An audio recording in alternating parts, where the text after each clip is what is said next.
termosta ja tervetuloa uuteen videoon. Sehän taitaa olla vlogiputkipäivä numero 9. Nyt on täällä aamu ja aamupäivän tehnyt vähän koneella hommia, on vähän nettisoppaillut, syönyt, juonut kahvit ja nyt oottelen tässä asiakasta saapuvaksi. Tulee varmaan ihan näillä näppäimillä. Mulla on tänään super lyhyt päivä ihan tietoisesti, koska on vähän muuta hommaa tässä ja sitten tulee uusi ruokapöytäsetti ja vanha haetaan pois. Annoin sen ilmaiseksi tuolla roskalavalla ja sitten vähän muita pikkujuttuja. Halusin viettää tämän tiistain lyhyenä. Plus mulla on edelleen vähän semmonen, että mä tuntuu täällä semmonen, että en ole terve. Mä olisin halunnut mennä aamulla salille, mutta en uskaltanut mennä.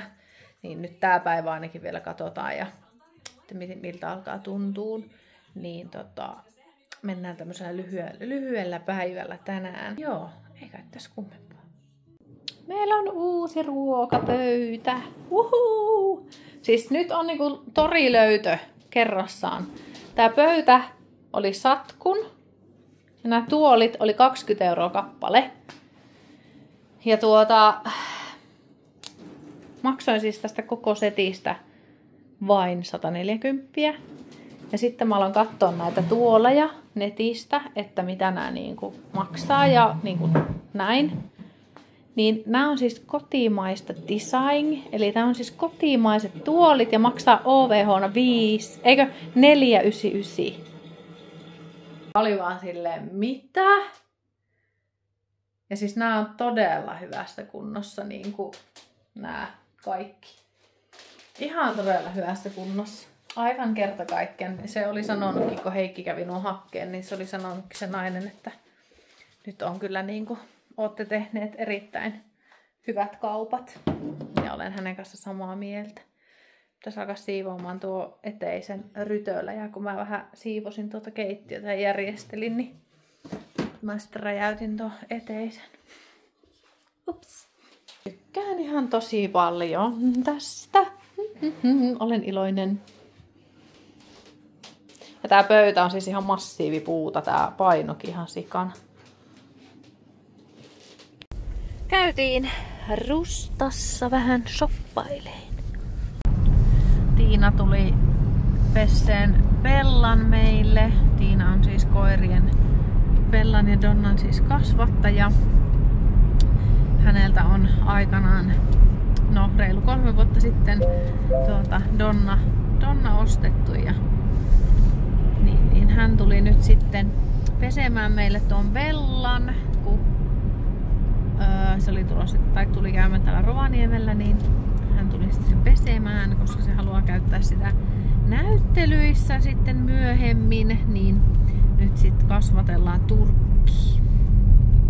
Me käytiin sillä välin Rustassa, minä ostin vähän niin kuin huonetuoksuja ja sitten semmoisen tuoksukynttilän, sitten Heikki osti pattereita ja mikä se oli ladattava, joku valaasin juttu. Laitetaan siis joulutähen sisälle semmonen möhkyräinen, missä tulee sit joulutähteen valot. Ei tarvi olla niitä piuhoja sitten ympäri ämpäri. Joo, tämmöttee. Eikä nyt tässä nyt sitten. Tässä on vähän kotisiivoiltu. Laitettu se keittiön pöytä hommeliini. Sitten tuli Tiina meille ja nyt käytiin Rustasta ja tämmöstä pientä homman tynkää. Nyt menemme sitten takaisin kotiin. Tai mä pitää varmaan käydä kaupan kautta, koska meillä ei ole maitoa. Plus mä pitää miettiä, mitä me syödään ruokaa, koska meillä ei ole nyt myöskään ruoantekoaineksia.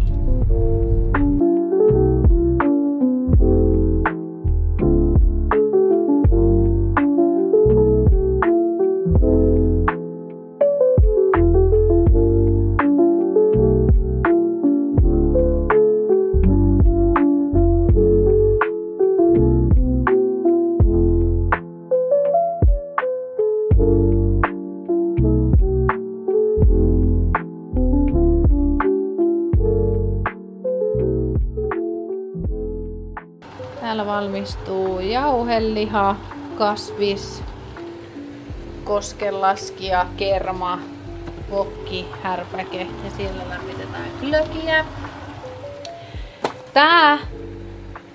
Tämä on aivan törkeen hyvää. Siis aivan törkeen hyvää. Siis wow.